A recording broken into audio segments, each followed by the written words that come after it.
ಕರ್ನಾಟಕ ಕಮಲ ಕಲಿಗಳಿಗೆ ಇಂದು ಬಿಗ್ ಡೇ. ಯಾಕಂದ್ರೆ ವಿಜೇಂದ್ರಗೆ ಆರ್ ಅಶೋಕ್ಗೆ ಇವತ್ತು ಶಾಕ್ ಕಾದಿದ್ಯಾ ಅನ್ನುವಂಥ ಪ್ರಶ್ನೆ. ಅಡ್ಡ ಮತದಾನ ವಿಚಾರ ಈಗ ಹೈಕಮಾಂಡ್ ವರೆಗೂ ತಲುಪಿದೆ. ಕರ್ನಾಟಕ ಕಮಲ ಕಲಿಗಳಿಗೆ ಇಂದು ಬಿಗ್ ಡೇ. ವಿಜೇಂದ್ರ ಆರ್ ಅಶೋಕ್ಗೆ ಶಾಕ್ ಕಾದಿದ್ಯಾ? ಬಿಜೆಪಿಯಲ್ಲಿ ಆಪರೇಷನ್ ಕ್ಲೀನ್ ಆಪ್ ಫಿಕ್ಸ್ ಆಗುತ್ತಾ? ಇಲ್ಲಿ ತಲೆದಂಡ ಆಗುತ್ತಾ ಅನ್ನುವ ಪ್ರಶ್ನೆ. ದೆಹಲಿಯಲ್ಲಿ ಹೈಕಮಾಂಡ್ ನಾಯಕರಿಂದ ಸರ್ಜರಿಯನ್ನ ಮಾಡಲಾಗುತ್ತಾ? ಹೈಕಮಾಂಡ್ ಸಭೆಯ ಬಳಿಕ ರಾಜ್ಯ ಬಿಜೆಪಿಯಲ್ಲಿ ಸರ್ಜರಿ ನಡೆಯುತ್ತಾ ಅನ್ನುವ ಪ್ರಶ್ನೆ ಇದೆ. ನವೀನ್ ಅಂಗಳಕ್ಕೆ ಈಗ ಕ್ರಾಸ್ ವೋಟಿಂಗ್ ಹೈ ಡ್ರಾಮಾ ತಲುಪಿದೆ. ಅಡ್ಡ ಮತದಾನದ ಮಾಹಿತಿಯನ್ನ ಪಡಿತಾ ಇರುವಂತಹ ಹೈಕಮಾಂಡ್ ಇಂದು ವರದಿಯನ್ನ ಆರ್ ಅಶೋಕ್ ಹಾಗೂ ವಿಜೇಂದ್ರ ಒಪ್ಪಿಸಲಿದ್ದಾರೆ. ಹೈಕಮಾಂಡ್ ಮುಂದೆ ವರದಿಯನ್ನ ನೀಡಲಿದ್ದಾರೆ. ತದನಂತರವಾಗಿ ಏನಾಗುತ್ತೆ? ತಲೆದಂಡ ಆಗುತ್ತಾ?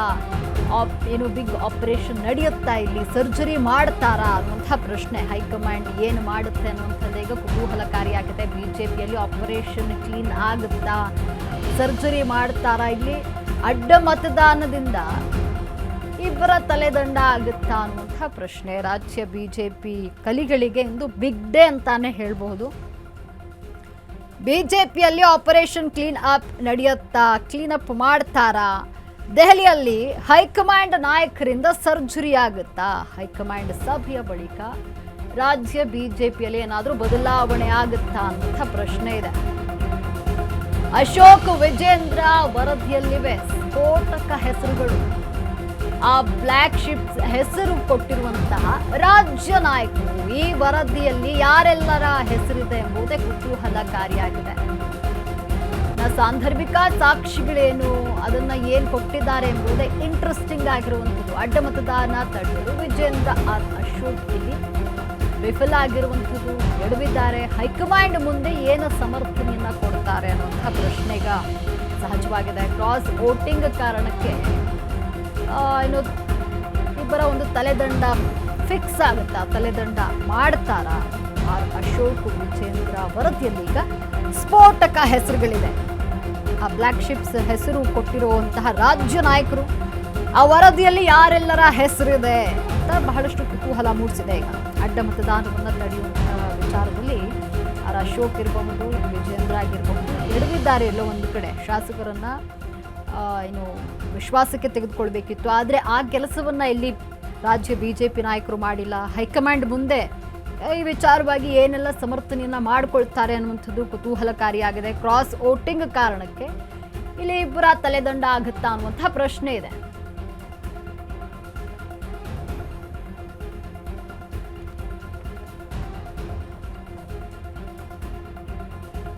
ಇನ್ನು ವಿಧಾನ ಪರಿಷತ್ ಚುನಾವಣೆಯಲ್ಲಿ ಅಡ್ಡ ಮತದಾನ ನಡೀತಾ ವಿಚಾರಕ್ಕೆ ಸಂಬಂಧಪಟ್ಟಂತೆ ಈಗ ರಾಜ್ಯ ನಾಯಕರಿಗೆ ಡವಡವ ಶುರುವಾಗಿದೆ. ಇಲ್ಲಿ ಅವರ ಪದವಿಯನ್ನ ಕಳೆದುಕೊಳ್ತಾರಾ ಅನ್ನುವಂತಹ ಪ್ರಶ್ನೆ ಇದೆ.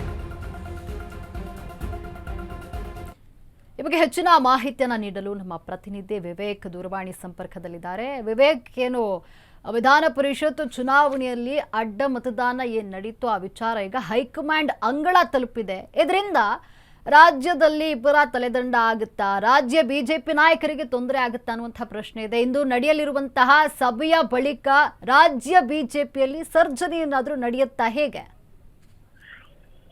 ಎಸ್ ಲಕ್ಷ್ಮಿ, ಈಗಾಗಲೇ ಏನು ಮೊನ್ನೆ ನಡೆದಂತ ವಿಧಾನ ಪರಿಷತ್ ಚುನಾವಣೆಯಲ್ಲಿ ಬಿಜೆಪಿ ಇದ್ದು ಅನ್ನಲಾದ ಒಂದು 5 ರಿಂದ 6 ಮತಗಳು ಅಡ್ಡ ಮತದಾನ ನಡೆದಿದೆ ಎಂಬ ಮಾಹಿತಿಗಳು ಕೂಡ ಸದ್ಯದ ಮಟ್ಟಿಗೆ ಲಭ್ಯವಾಗ್ತಿದೆ. ಈಗ ಆ ರಿಪೋರ್ಟ್ ಅನ್ನ ಹೈಕಮಾಂಡ್ ಅಂಗಳಕ್ಕೆ ತಲುಪಿಸಲು ಈಗಾಗಲೇ ವಿಪಕ್ಷ ನಾಯಕರಾಗಿರುವಂತಹ ಆರ್ ಅಶೋಕ್ ಜೊತೆಗೆ ಬಿಜೆಪಿ ರಾಜ್ಯಾಧ್ಯಕ್ಷರಾಗಿರುವಂತಹ BY ವಿಜೇಂದ್ರ ಇಬ್ಬರು ಕೂಡ ದೆಹಲಿಗೆ ತೆರಳಿದ್ದಾರೆ. ಇಂದು ರಾಷ್ಟ್ರೀಯ ಅಧ್ಯಕ್ಷರಿಗೆ ಕೆಲವೇ ನಿಮಿಷಗಳಲ್ಲೂ ಕೂಡ ಭೇಟಿ ಆಗ್ತಾರೆ.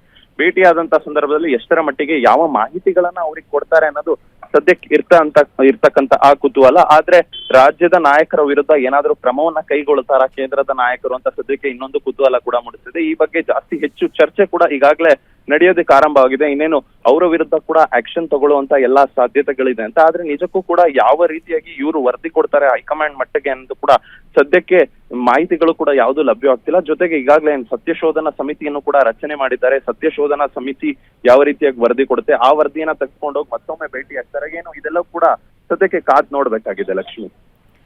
ಧನ್ಯವಾದ ವಿವೇಕ್ ನಿಮ್ಮೆಲ್ಲ ಮಾಹಿತಿಗಾಗಿ.